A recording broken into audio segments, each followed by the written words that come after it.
Here in the South, the elders tell us certain stories as absolute truths, never to be questioned, about history, about religion, and about the two mixed together.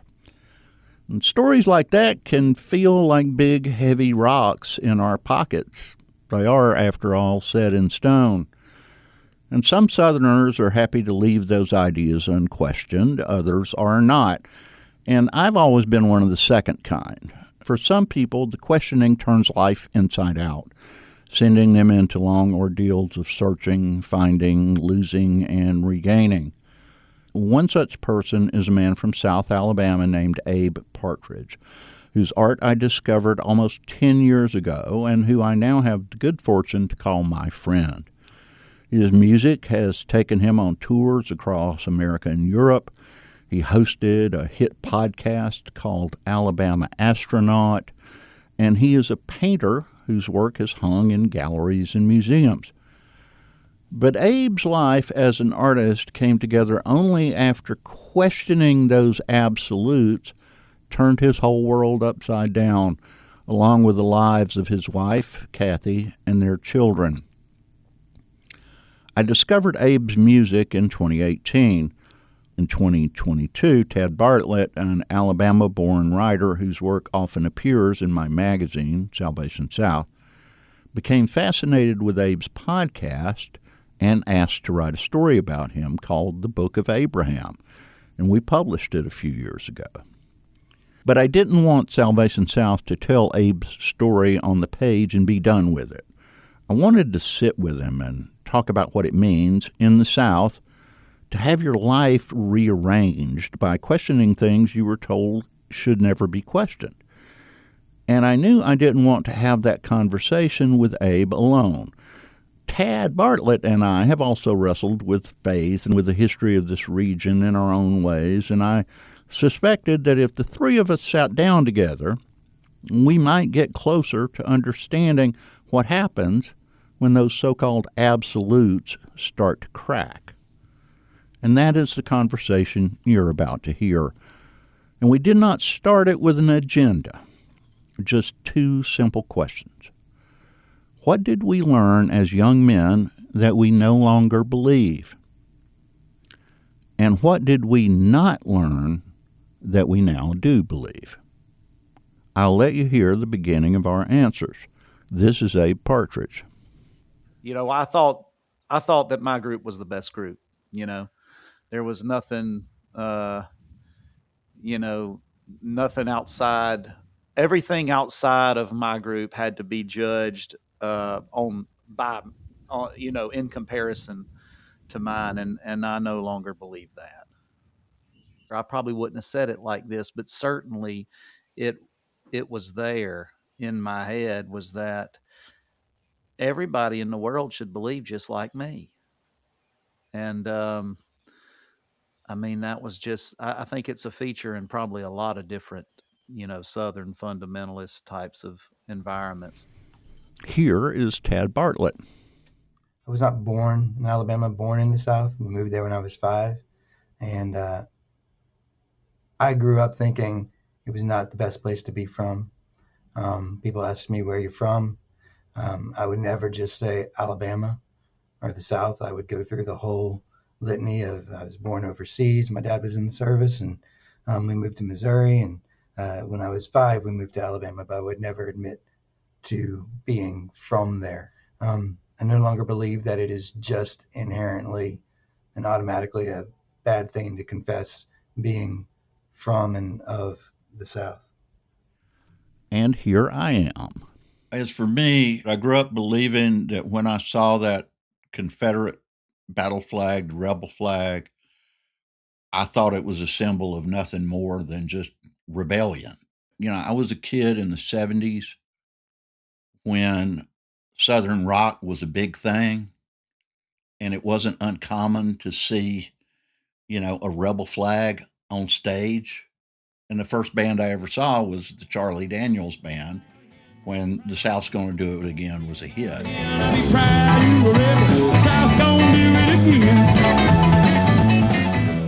I no longer believe the South is going to do it again, or even should. at least not in the way old Charlie Daniels meant it.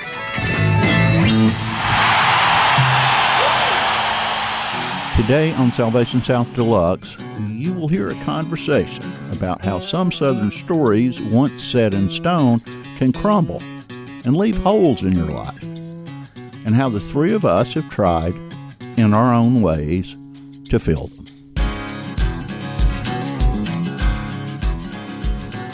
I'm Chuck Reese, and welcome to Salvation South Deluxe, a series of in-depth pieces we add to our regular podcast feed. On what we like to call Deluxe, we try to unravel the tangled stories that make up the history of a very complicated place, the American South.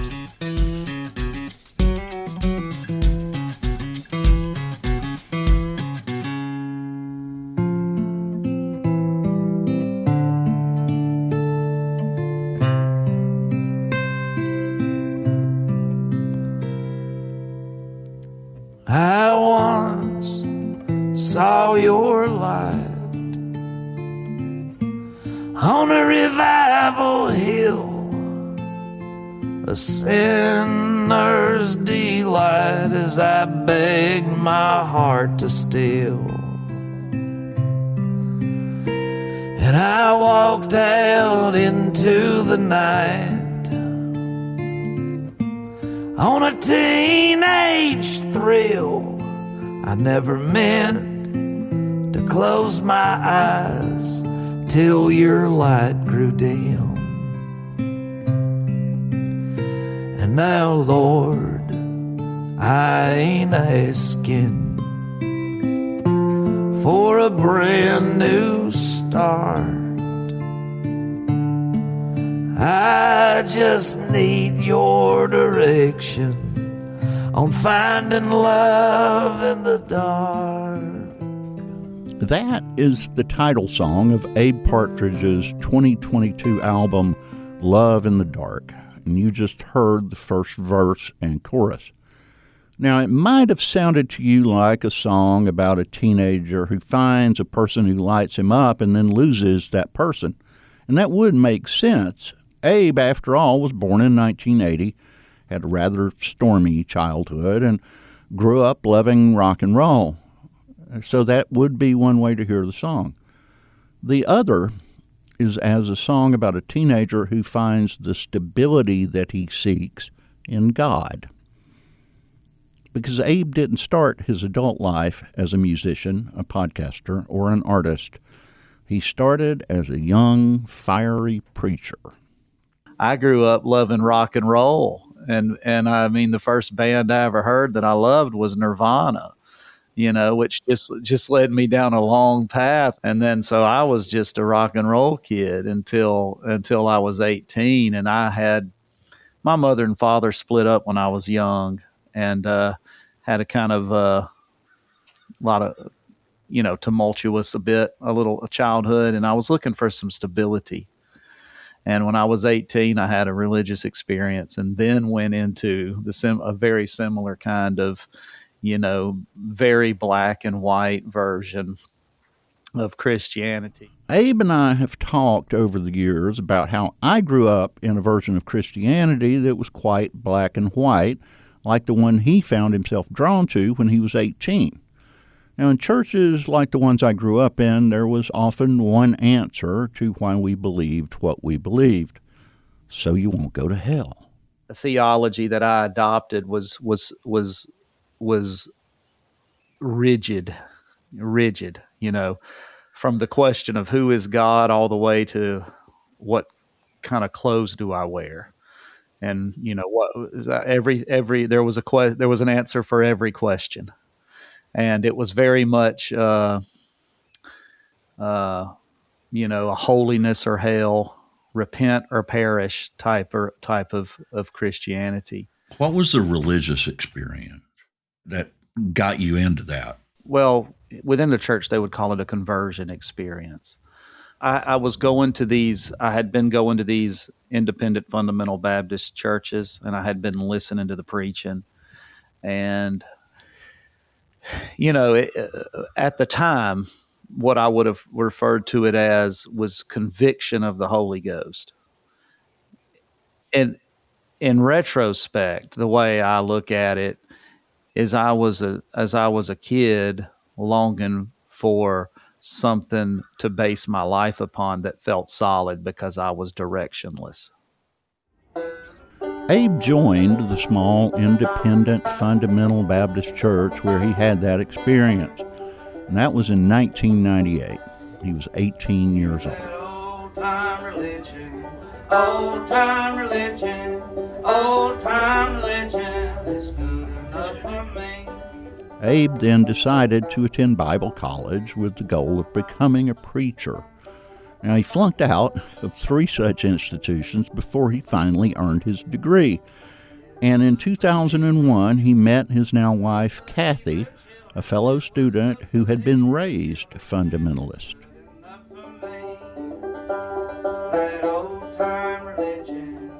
Me and my wife, Kathy, got married the very day after I graduated from the 4th Bible college. Ultimately, in 2006, Kathy and Abe wound up in Middlesboro, Kentucky, a town in the Cumberland Gap where Kentucky, Tennessee, and Virginia all come together. And to understand the revelation that took Abe to Middlesboro, you need to understand the lay of the land there. And now Middlesboro is built in a bowl. It's a meteorite crater. A meteor came down, boom, pulled out a big bowl in the middle of the Appalachians. Right. You can stand in the middle of Middlesboro and do a 360. And You're surrounded by a ridge. Yeah. And every time it rains there, it floods. In the world of tiny, independent, fundamental Baptist churches in the South, a potential pastor is not hired by interviewing with the church committee. Instead, you get invited to preach in the church, and then they decide if they want you as their pastor. Abe first went to Middlesboro after he got such an invitation. So I went up to Middlesboro and preached for them. And then they were like, yeah, this is the guy we want. It was a small congregation, no more than 50 or 60 members. Then it was up to me if I wanted to do it or not. So, which would mean, uprooting my family. I had 2 children at that time. So I prayed about this for a couple of weeks, and one day I came in and I had a Bible and I set it out on my lap, and it opened Deuteronomy chapter 11, which it's not really where you go in the Bible if you're looking for direction, right? In the 11th chapter of the Old Testament book of Deuteronomy, in the King James Version, which was the one Abe was reading, you will find this scripture in verses 10 and 11. The land, whither thou goest in to possess it, is not as the land of Egypt, from whence ye came out, where thou sowedst thy seed, and wateredst it with thy foot, as a garden of herbs. But the land, whither ye go to possess it, is a land of hills and valleys, and drinketh water of the rain of heaven.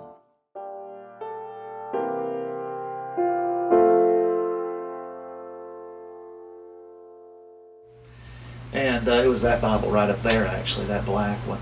It fell open, and and the first place my eyes landed, and this is the only time that this has ever happened to me in my whole life, and it's spooky as hell, and I don't even know what to say about it other than I can promise you that it happened.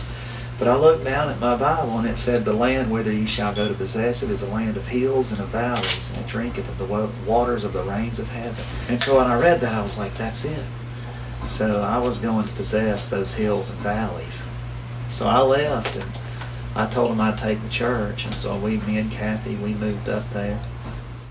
But when he became pastor of that Kentucky church, his faith suddenly and unexpectedly no longer felt so solid. Years after graduating, I was always in these really insular communities. I was inside them. And all of my friends, the people I talked to, the people that I spent time with, they were all independent fundamental Baptists. To go to Middlesboro, he left that sheltered environment. I was no longer inside that insular community. I was now the head of a church. So that gave me the space to begin doing my own introspection or examination of who I was and what I believed. Because up until that point, I was trying to be what the man up on the podium with the Bible was. And I was trying to believe what they said to believe. It seemed really stable. That was the one thing about, the gospel is it's unchanged. It never changed. It's like this, it's like the story that goes back a couple of thousand years. So it was like, this is what I'm going to build my life upon. And it makes sense to me now coming from, the childhood I had. But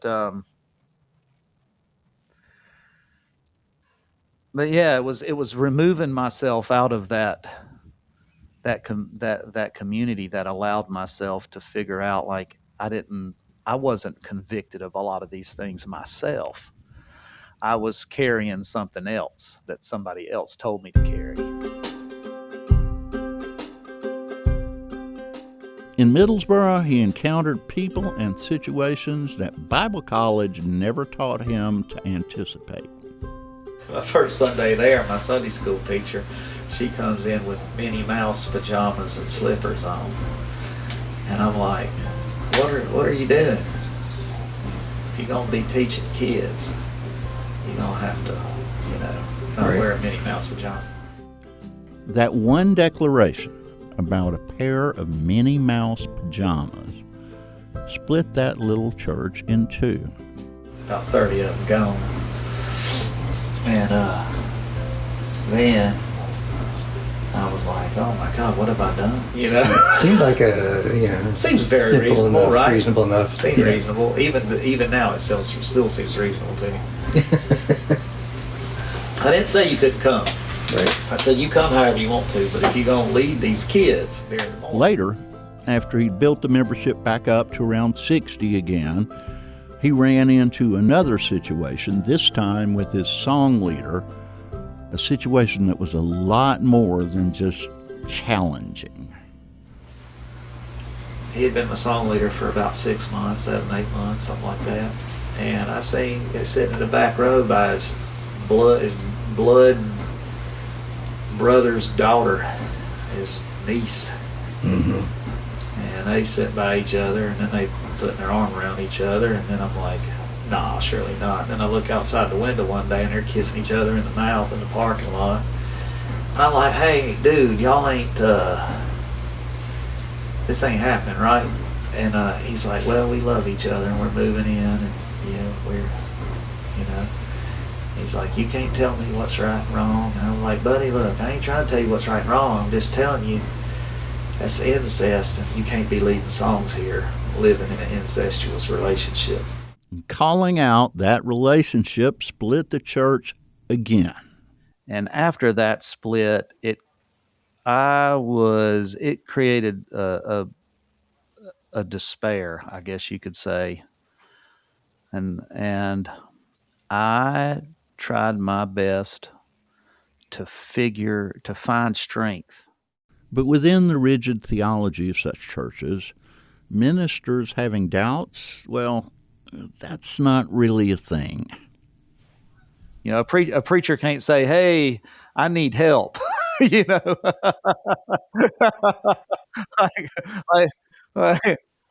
hey, I'm having doubts, I mean, all the preachers are like, I know that I know that I know that I know that I know that I know, and then when I'm sitting over here listening, like, man, I wish I did, When the church crumbled, Abe felt abandoned. Later this year, Salvation South will publish an essay Abe has written about his experiences in the church. And I want to read you here a small portion of it. I have a vivid memory of the day I left the church. When I got through the Cumberland Gap, out of the crater, I looked in the rearview mirror to see it all behind me. I felt like I was breaking out of prison. The independent Baptists call me an apostate. I didn't know what I was. I just knew that I had to stay alive for my wife and kids, and the ministry would have killed me. Then began my dark years. Well, there's little pieces of me that have died over time, and I find them in things I left behind. After this break, we'll be back to talk about how Abe got through those dark years and what he found to fill the holes those broken stories left behind. As Abe and Kathy Partridge drove their kids out of Middlesboro, they felt less like they had abandoned the church and more like the church had abandoned them. What followed were the dark years. I was miserable for so long. I was miserable until I was about 35, 36 years old. From about 26 or so to about 30, 35, 36, I was absolutely miserable. And any thoughts about my youth, I mean, I would sweat thinking about how I wasted my youth. He carried that weight, along with the pressure of supporting his family. So he joined the U.S. Air Force and served 3.5 years on active duty. He is still a reservist. It was my attempt to figure out a way to provide for my family financially. I joined the military to try to escape poverty. And it worked. I've never been as poor as I was before I joined the military after.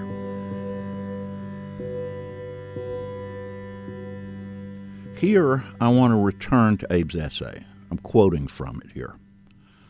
Kathy and I, along with our 2 children, moved in with my mother in Alabama. I joined the service in a last-ditch effort at finding some kind of respectable way to provide for my family. Basic training and Air Force Technical School made me a military man. Deployments hardened me. Military life was desensitizing, leaving me calloused toward anything of a spiritual nature. My prayers went from shouts on the mountains to mumbles in the valley. I was constantly trying to reinvent myself. I attempted to buy into the military role to no avail. I went into the reserves and tried to go blue collar. Nothing ever suited me. Outside of the church, I could not find an identity.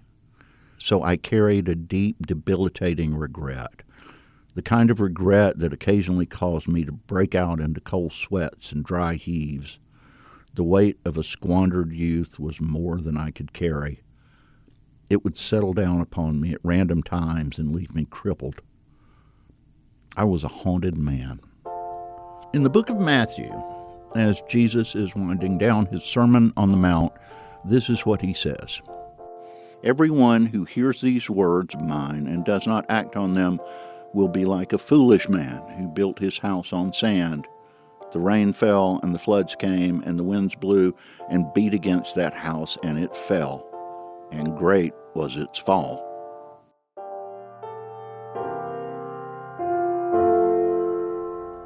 Abe thought he had stood on the rock, but it turned into sand. I want to return now to his writing here, quoting again from his essay. I poured my agony into rhyme and color. My only solace from the torment was to write songs and to paint. I sang my songs to the walls of my bedroom. I made paintings that I hid away in a closet. My art was my refuge. Years passed. Writing and painting gave Abe a small refuge from his misery, but it did not turn on a light inside him the way his experience in church had when he was a teenager. Here is another passage from his essay. I went to war.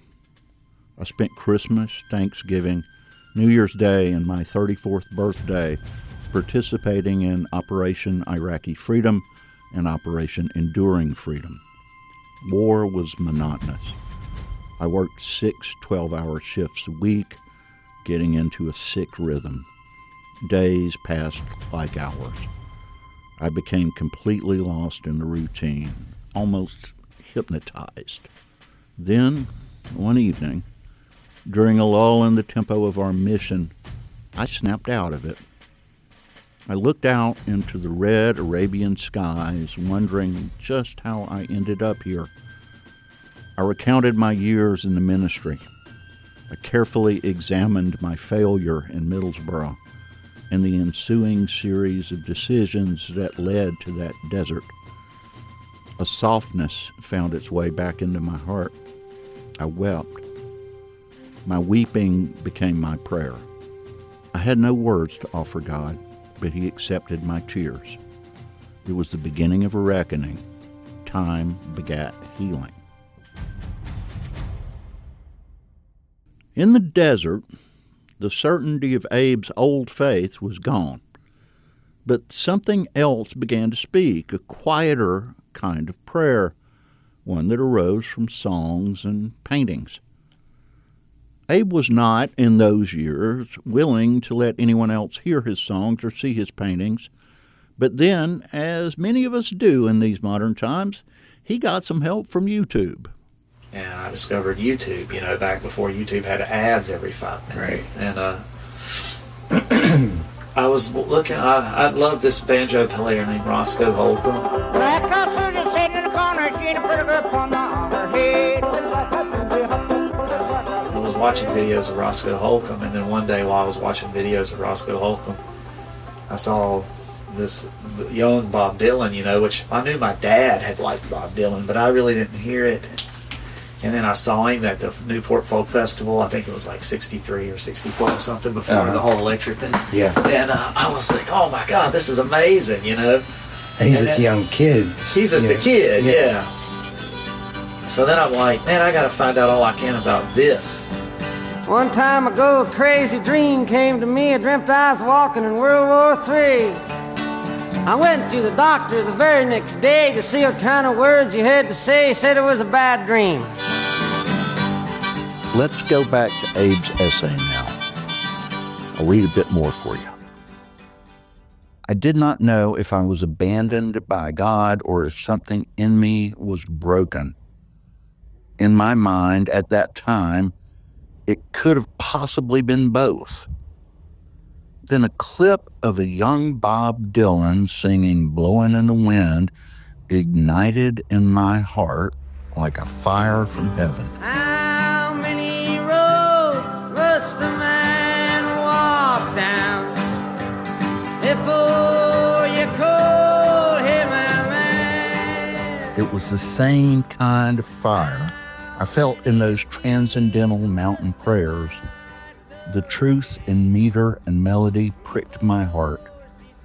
What I had lost in the church, I found in song. I would have been ostracized from my church, so I began to write songs. It was a way for me to express things I could not in conventional ways. When I could not find the words, I would paint it. I filled the basement with banjos, guitars, Walmart acrylics, scraps of paper, and cheap canvases. I had not felt God in years, but I felt something way down in my soul when I wrote a song or created a painting. Making art in my basement filled me with that same joy I used to get from wandering the mountains in prayer. A piece of me died in Middlesboro, and another piece was born. Why did you pick up that paintbrush and paint? Yeah. Why did you start writing songs? And as you said, I had to. You have to. You've got something you've got to express, and no other way to express it. If I didn't write or paint, I would be miserable. Much less just take the money and the finances out of it all. If I won the lottery today, which I don't play, but if I did, I would still wake up in the morning and I would write and I would paint. It's breathing. I would tell stories. It is. It's what I like to do with my life. It's what I've chosen to do with my life. It's the only thing that I know that provides for me the sense of purpose and meaning that makes life livable. And I said, baby, they sung you all alone. The devil can't get you if I go. Abe eventually went back to Middlesboro, but not to his old church. Instead, he went to churches where the congregants take a certain verse from the Gospel of Mark very, very literally. That verse is, "They will pick up snakes in their hands, and if they drink any deadly thing, it will not hurt them." But Abe did not go there to pick up serpents or to revisit the doctrine that had abandoned him. Abe went there for the music. Well, I'm wrapped up, tied up, tangled up in Jesus. I'm wrapped up, tied up, tangled up in Jesus. I'm wrapped up, tied up, tangled up in Jesus. I'm wrapped up, tied up, tangled in God's word. You're sitting in a church that's half the size of this house, and you got the most impassioned, intense rock and roll that you've ever heard in your life. Mm-hmm. Far beyond anything that you've never experienced music this way. And it's communal. And every single person in that room is participating in some way. Right. Whether it's rhythmically, whether they're singing, whether they're stomping their foot, whether they're playing a guitar, everybody's participating. And you're in the middle of nowhere. You're with people that have been essentially thrown away. They literally have no voice. Nobody takes them seriously. Right. And they're having this transcendent, hair-raising experience, and you're there, and you're witnessing this. The pursuit of that music was the genesis of the 2022 podcast series called Alabama Astronaut. Abe and producer Farrell Gibbs visited serpent-handling holiness churches across Appalachia to record powerful, often undocumented worship songs and the people who made them. A community of people who, like Abe, had been thrown away by the mainstream. Well, now strychnine serpent, casting out them devils. Well, strychnine serpent, casting out them devils. Strychnine serpent, casting out them devils. Speaking in tongues and dancing all over the floor. Well, I'm wrapped up, tied up, tangled up in Jesus. I'm wrapped up, tied up, tangled up in Jesus. I'm wrapped up, tied up, tangled up in Jesus. I'm wrapped up, tied up, tangled in God's word. And then come out the flames. And then come out these snakes on top of this. And it's mind-blowing. You know? I mean, the night he was there, they were drinking strychnine out of a mason jar. And I look over at him. And then they get down, and then this guy's preaching. And this guy's preaching about, not about getting rich or going to heaven. He's preaching about sacrifice. And I will never forget that this particular night was probably some of the greatest preaching I've ever heard in my life. Because it was all about death to self. You know, presenting your body a living sacrifice. This is a verse out of the book of Romans, holy and acceptable unto God. And it's not something that really you're going to turn on. They're not going to talk about on the place that wants your money. Right. You know, we're seeing here they're starting to have the more theological parts of our discussion when he says, sort of stops the conversation and switches gears and says, "Have you ever been to a punk rock show and wanted to jump around?"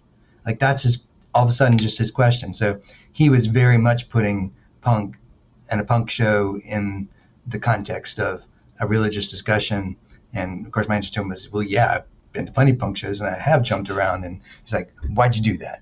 I said, I felt compelled to. And then he went from that back into the serpent handling service, and that idea of what you just feel naturally compelled to do and what you feel moved to, I think is the better word. When I was young, no one in my church took up serpents, but they did stand up and rejoice as if taken over by a Holy Spirit. We did sing loud and long and strong. But in my 20s, after I had left behind the heaven or hell binary choice doctrine of that church, I often found great comfort and courage in the mosh pits and sing-alongs of punk rock shows. Is there something I said when I lost my mind? My temper makes me blind.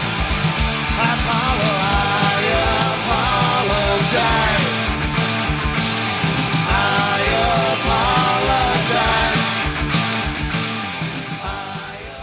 Transcendence comes when we rise above what holds our spirits down. And I have often found it in rooms filled with people that the respectable South might call wrong or backward. In churches and punk clubs alike, I have been blessed to be surrounded by people who were reaching for God with everything they had. And so have my friends Tad and Abe. Pass me not, O gentle Savior,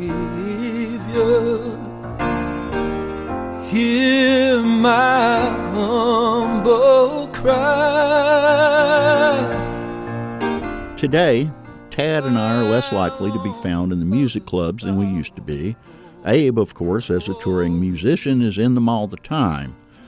But even though our faiths have been used in ways that we think are wrong and led us to rough patches we'd rather have avoided, none of us has left faith behind.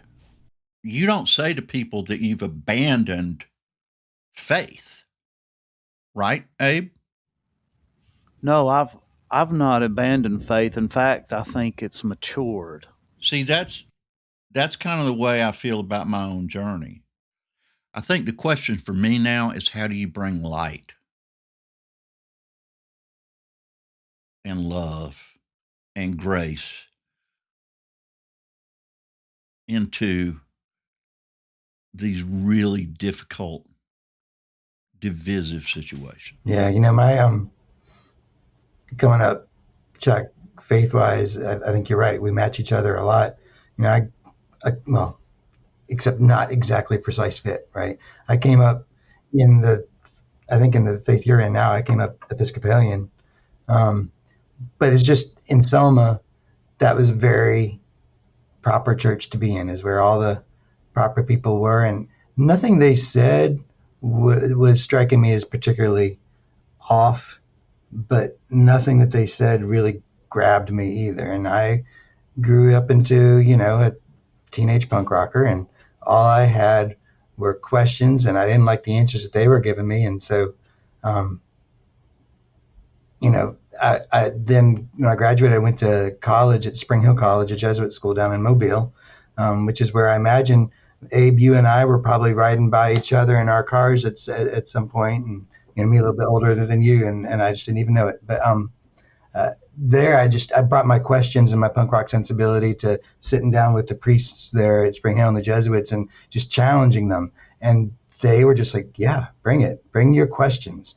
And I remember one of them talking about, I think it was St. Augustine, or it could have been Athanasius, one of the desert monks, talking about the church as a community of pilgrims searching, not a community of people latching onto a specific answer. And so that's what I've taken forward with me. And like, how do we find light in everyone? How do we find grace in everyone? By admitting that we all have questions, and maybe none of us have the right answer to impose on anyone, right? I love that idea. Bring your questions. That's what I was describing, that happened to me, when I decided to start attending church again. because I discovered that I'd gone into a place where my questions were welcome. Well, I'll say I think what Tad said is beautiful in that he's referring to just the idea of I mean I had this interview the other day. Somebody was asking me. They said he said when I was a kid, I knew God, but then as I got older, I began to wonder about all that. And I said back to him, I said, it sounds like you've been on a journey of honesty because you didn't know. You didn't know. You thought you knew. We're talking about God. You know, if God is if God's small enough to fit into your five senses and whatever brain matter you got in between your ears, that's a really little God, isn't it? Yeah. Right. So it seems like to me that if we're going to be honest with each other, faith is not knowing. In fact, maybe faith is the opposite of knowing because maybe faith has more to do with honesty. Faith is not knowing. Right. To put the emphasis in different places on your sentence there. But the most difficult thing, I think, is for some people. I mean, if you say faith is not knowing, therefore faith is something that you believe in, even though you don't know it. The problem, I think, becomes a lot of people get to that juncture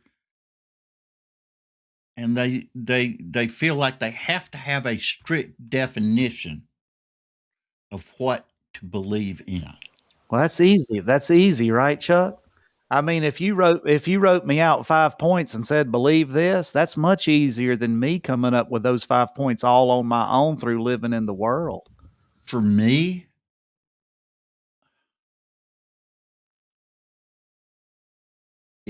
I think these days I believe in the value of not knowing.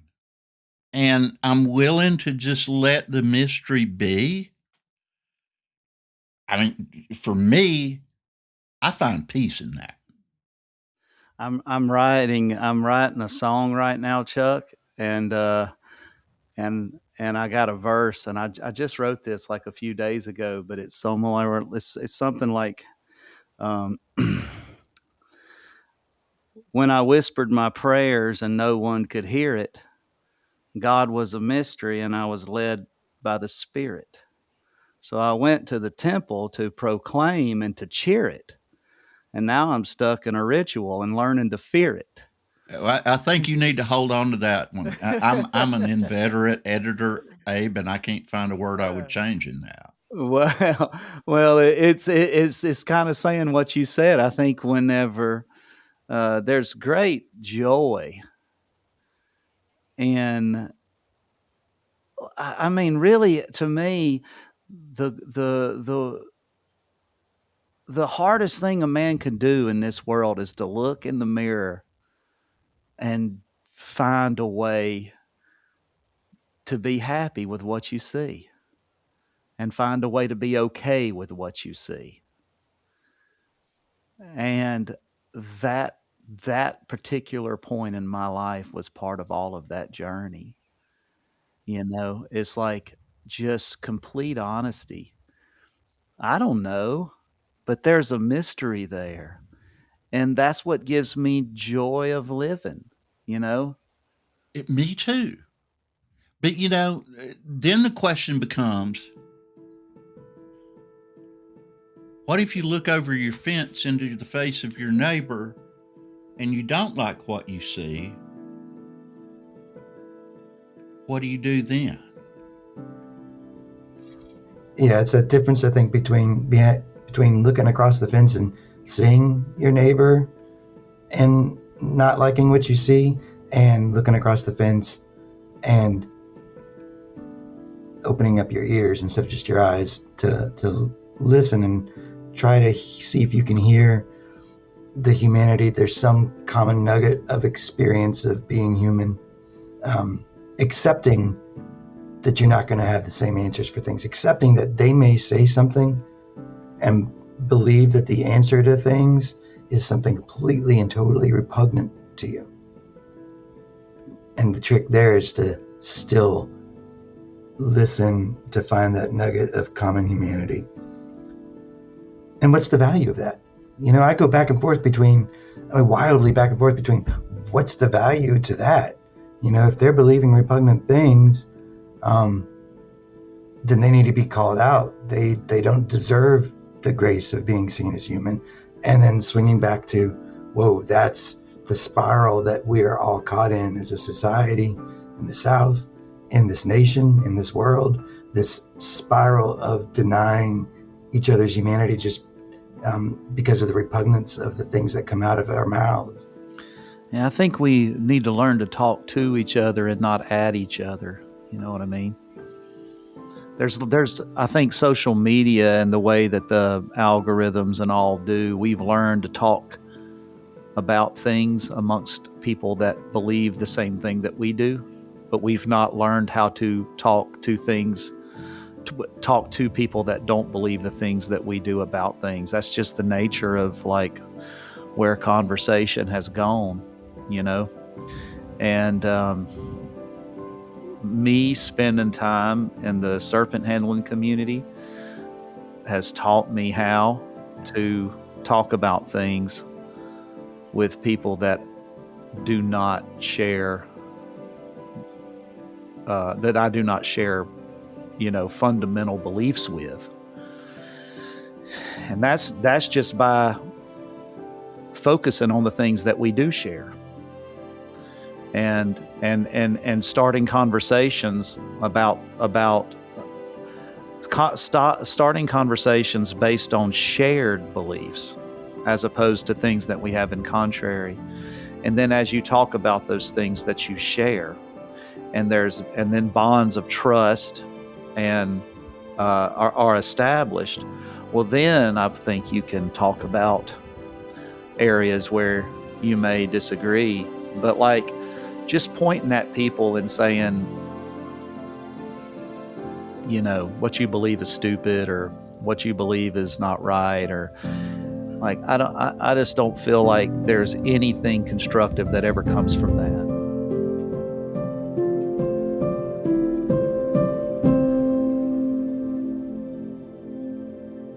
When we sat down to have this conversation, we started by asking what we no longer believe and what we've come to believe instead. And I think all three of us simply want to step out of the spiral of denying the humanity of our brothers and sisters and into what Tad calls a community of pilgrims searching together. Folks who are willing to live with the mystery and who want to talk to each other instead of at each other. We all could use a little more of that these days, don't you think? Thank you to my friends Tad Bartlett and Abe Partridge for their help and cooperation in producing this episode. Thank you also to Kathy Partridge for allowing Tad and me to take up so much of Abe's time. And I encourage you to visit abepartridge.com. You can always go there to get a look at his tour schedule and to buy tickets and hear him play his songs live as he travels the world. If you're listening to this episode between when it was released in the middle of February of 2026 and May, you should know that from early March through late May, an exhibition of Abe's paintings called With Signs Following will be hanging at the Kentuck Arts Center at Queen City. That's in Tuscaloosa, Alabama at 1901 Jack Warner Parkway. You've been listening to Salvation South Deluxe, proudly produced in cooperation with Georgia Public Broadcasting and its network of 20 stations around our state. Once a week on those stations, you can hear 3 minutes of me talking about Southern stuff, and we add every one of those commentaries to our podcast feed. And then every month or so, we add longer deluxe stories, such as the one we just told you. I'm Chuck Reese, your host and the editor-in-chief of Salvation South, which you can find 24/7 at salvationsouth.com. The producer of this episode is also the director of podcasts at Georgia Public Broadcasting. His name is Jeremy Powell, and we thank him for his hard work and for making himself a valuable part of this conversation, too. And none of this could happen without the support of GPB's Sandy Malcolm and Bert Wesley Huffman. We will be back next month with another full-length episode of the Salvation South podcast. So well, maybe punk is dead, maybe the hippies are through, and R&B and rockabilly have done all that they can do, and maybe the devil ain't still teaching the blues, and Nashville's been taken by these business suits. I'll just play it like I feel it, let it come from my soul, 'cause you don't need no teacher to rock and roll. I just play it like I feel it, let it come from my soul, 'cause you don't need no teacher to rock and roll.